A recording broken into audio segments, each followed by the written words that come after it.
Hi friends, welcome to நம்ம சமையல். Today பார்த்திங்கன்னா ஒரு ஆஃப்டர்நூன் vlog தான் வந்து நம்ம பார்க்க போகிறோம். பார்த்திங்கன்னா காலையில் வந்து எந்திரிச்சோன்னையும் சமையல் குக்கிங்லாம் முடிச்சாச்சு. இடையில வந்து பிஸ்னஸ் ஒர்க் இருந்துச்சுங்க, அது எல்லாமே முடிச்சுட்டு மதியம் வந்து பார்த்திங்கன்னா பொரியல் பண்ணேன். பொரியல் மட்டும் மதியம் வந்து எப்போவுமே செய்வேன். பொரியல் பண்ணியாச்சு. பண்ணிவிட்டு துணியெல்லாம் வந்து கொஞ்சம் வந்து மடிக்காமல் இருந்துச்சு, கொஞ்சம் மடிச்சும் இருந்ததுங்க. எல்லாமே வந்து பண்ணிகிட்டு இருந்தேன். அதுக்கப்புறம் பார்த்திங்கன்னா இந்த கண்ணன் ராதை வந்து எனக்கு ரொம்ப பிடிக்கும். இது ஃபேவரட். இது பார்த்திங்கன்னா என் ஃப்ரெண்ட்ஸ் தான் எனக்கு கிஃப்ட் பண்ணாங்க. அப்புறம் காலைல வந்து மேட் எல்லாமே துவைச்சி போட்டுட்டேன். இன்றைக்கி ஃபுல் அண்ட் ஃபுல் வந்து வாஷிங் முடிச்சுட்டு நாளைக்கு வீடு துடைச்சிடலாம் அப்படின்னு சொல்லி எல்லாமே வந்து க்ளீனிங் ஒர்க் தான் இன்றைக்கி போயிட்டுருக்கு. அது எல்லாமே முடிச்சுட்டு அதுக்கப்புறம் பார்த்திங்க அப்படின்னா பொடலங்காய் வச்சு ஒரு சூப்பரான ஒரு பொரியல் தான் வந்து பண்ண போகிறோம். அது சூப்பராக இருக்கும். இந்த கொட்டையெல்லாம் வந்து ரிமூவ் பண்ணிவிட்டு நம்ம எப்பவும் போல் வந்து கட் பண்ணி எடுத்துக்கலாங்க. ஈஸி அண்ட் சிம்பிளாக வந்து நீங்கள் அருகாமனையில் அரிஞ்சிங்க அப்படின்னா ரொம்ப லேட் ஆகும். வெஜ் கட்டர் யூஸ் பண்ணி கட் பண்ணிங்க அப்படின்னா சீக்கிரம் வந்து நம்மளுக்கு வேலை வந்து முடிஞ்சிடும். 5 to 10 மினிட்ஸ்க்குள்ளேயே ஒர்க் எல்லாமே முடிஞ்சிடுங்க. பார்த்திங்கன்னா பாருங்கள், ஈஸியாக வந்து நம்ம சீக்கிரம் கட் பண்ணி எடுத்துடலாம் பொடலங்காயை. பார்த்திங்கன்னா சூப்பர் டேஸ்ட்டாக இருக்கும். நான் வந்து இன்றைக்கி தேங்காய் போடாமல் தான் வந்து செஞ்சேன். தேங்காய் போட்டால் இன்னுமே சூப்பராக இருக்குங்க. பொரியல் வந்து சூப்பர் அண்ட் டேஸ்ட்டாக இருக்கும்.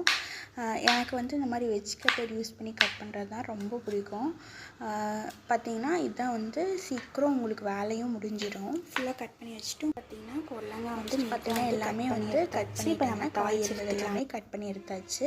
இப்போ வந்து நம்ம தாளிச்சு வச்சிடலாம். பொரியல் வந்து பொடலங்காய் வந்து நல்லா தாளித்து எடுத்துக்குவோம். அதுக்கு வந்து கொஞ்சம் நான் ஆயில் ஊற்றிக்கிறேன்.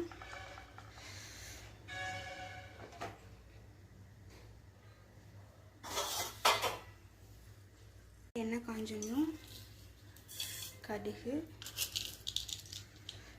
நல்லா பொரியட்டும்.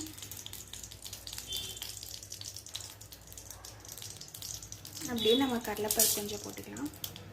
வந்து நல்லா வந்து நம்ம வணக்கி விட்டுக்கணும்.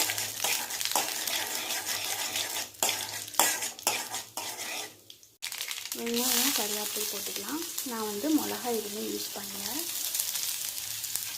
நான் வந்து மிளகாத்தூள் தான் வந்து போடுவேன். உங்களுக்கு வந்து வரமிளகா பச்சை மிளகா ஏதாவது வேணும்னா நீங்கள் வந்து யூஸ் பண்ணிக்கோங்க. நான் வந்து மிளகாத்தூள் தான் வந்து போடுவேன். வந்து உப்பு நான் போட்டுக்கிட்டு வணக்கியாச்சு.